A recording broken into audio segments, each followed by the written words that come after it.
The year was 2018, month was July.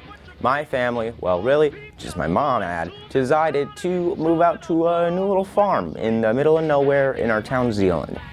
Right on the outskirts of it. So I went from living near all my friends, all of them. I could walk down the block and just, hang out with Tony. I don't know a Tony, but you get what I mean. And now I live 5 miles away from all of them, and I don't have a car, and I don't want to bike on the highway, because I'm a little baby boy. Wee little legs, look at I got baby legs. And so I was alone in this house a lot. And in those months after July, for the rest of the year, I had one friend, really, one friend only. And that was fall in New Vegas. And thank you, Jesus must be real, because that saved me from my sanity. The game is good. There's no denying that. It's got 10 out of 10 on Steam and 84% on Metacritic, but screw Metacritic because they said that Far Cry 3 was only a 70.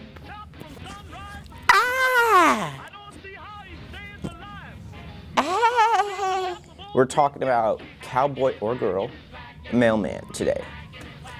But Fall New Vegas is a work of art, literally, other than the corrupt save files and that it's using the same engine as the past 2 games made by Bethesda. It's still good. It's a good engine.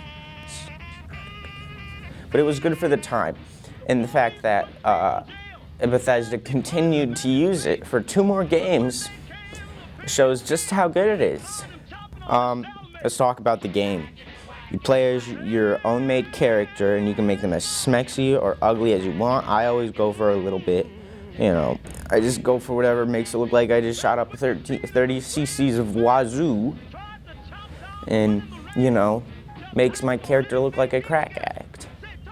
Because that's what I like in a game. I like a game that allows me to do that. Because that's all about the role playing, it's all the role. That's what's great about it. You really get to characterize yourself.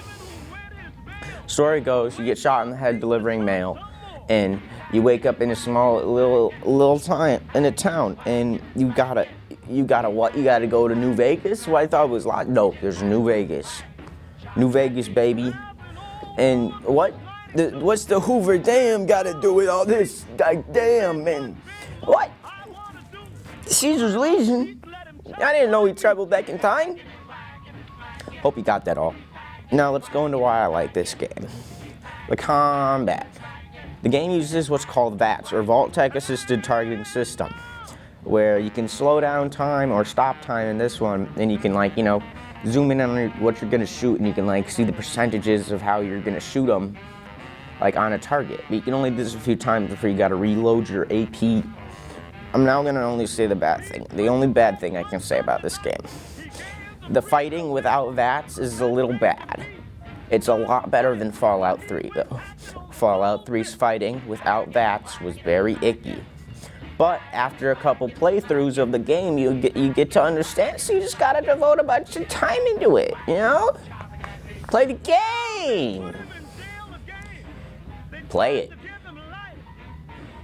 And then you'll be good at using the guns, the shooting mechanics.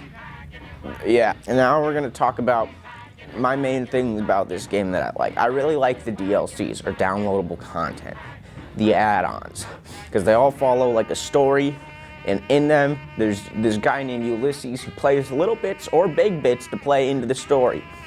And I just like really following the story through all 4 DLCs. Let's start with the first one, is Honest Hearts. You team up with a caravan called the I'm trying to remember what it's called. Happy Trails Caravan. On it, there's some cool guys. There's a black cowboy.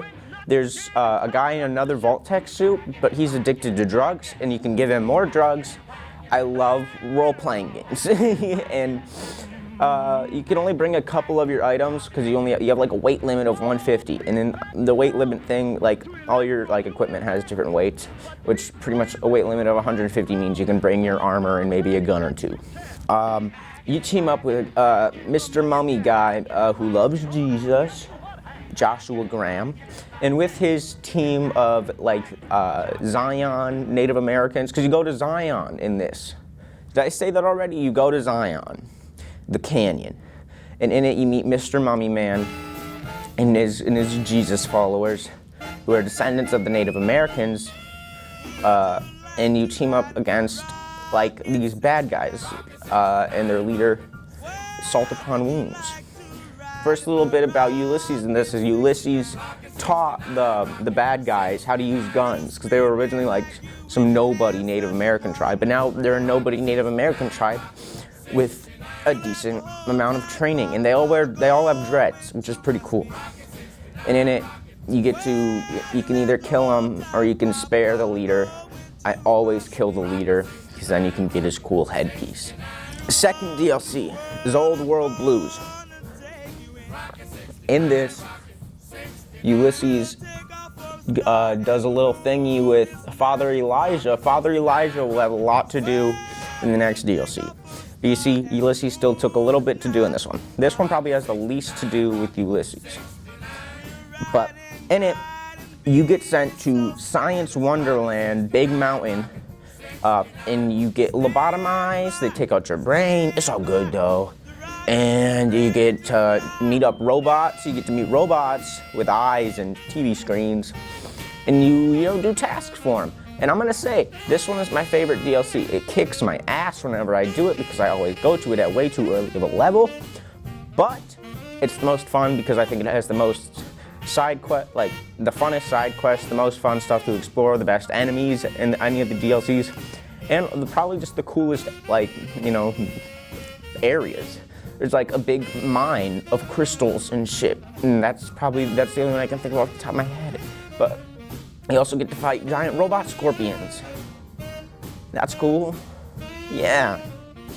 And I really like it.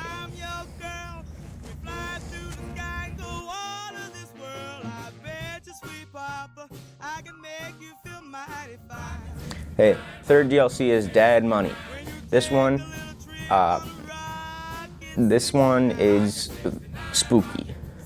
You get kind of kidnapped by Father Elijah from the last one, and he gets you and a couple of other fellas. You get to team up with Big Blue Guy, a zombie.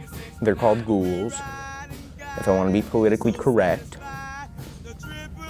And some blind chick. I think she's not blind. She can't talk.